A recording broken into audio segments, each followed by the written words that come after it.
পুরা দেশের আইন শৃঙ্খলা রক্ষা করতে যে কী পরিমাণ কষ্ট আপনার মনে হয় নিজেরও রিয়েলাইজ করেন।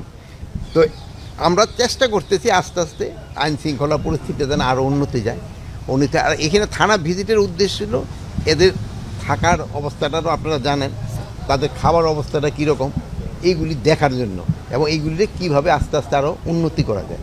যেহেতু তাকে কাজ আদায় করতে হলে তাদের খাবারের দিক দিয়েও আমার খেয়াল রাখতে হবে, তাকে থাকার দিকেও খেয়াল রাখতে হবে। এইগুলির জন্য এখানে কিন্তু এই জন্যই কিন্তু এই ভিজিটটা করা। আপনার এরকম একটা হিসাব দেন, পোস্টিং হওয়ার পরেও যদি যে যায় নাই তাদের ক্ষেত্রে আমরা অবশ্যই অ্যাকশন নেব। আপনারা জানেন ঢাকায় প্রায় সবই নতুন। আপনি কোথা থেকে আসছেন? মিশন। আপনি আপনি আপনি খুলনা। এই যে দেখলেন সবই কিন্তু বাইরে থেকে আসছে।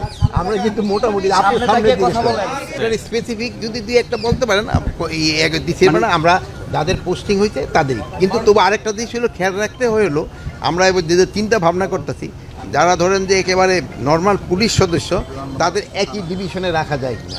যেহেতু হয় কি ফ্যামিলিটা দূরে থাকলে এখন কিন্তু ছুটির সংখ্যা কম, এরা মনে হয় মাত্র 20 দিন ছুটি পায়, আর লিভ পাইলো আরও 20 দিন। ওই 20 দিন ছুটি কিন্তু আমরা অনেক সময় দিতেও পারি না। এই জন্য ফ্যামিলিটা যেন তাড়াতাড়ি দেখা করে করতে পারে। যেমন ধরেন এখন শুনলেন যে একজনের রেশনটা তার বাসায় ওখান থেকে পৌঁছাতে হয়, তার তো একটা ছুটি দরকার। এখন যদি সে বাড়ি সেই রংপুর বা রাজশাহী হয় ওখান থেকে একটু সমস্যা হয়। এই জন্য আমরা চেষ্টা করব নিচের লেভেলে যেন তাদের একটা ডিভিশন, যেমন ঢাকা ডিভিশন বা চিটাগাং ডিভিশন যে এলাকার ওখানে রাখা যায় কিনা। এটার ক্ষেত্রে আমি দেখেন কিন্তু আমি আগেই কিন্তু এই ওসি আমি এটাই জিজ্ঞেস করছি, ওরা নাকি অলরেডি 2 জনকে ধরছে।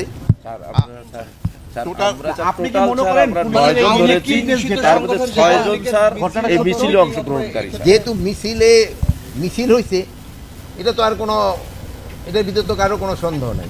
মিছিলটা যেন ভবিষ্যতে না হতে পারে এই জন্য পুলিশদের ইনস্ট্রাকশন দেওয়া হয়েছে, এবং যদি তারা এটাকে ভালোভাবে কন্ট্রোল না করতে পারে তাই তাদের বিরুদ্ধে ব্যবস্থা।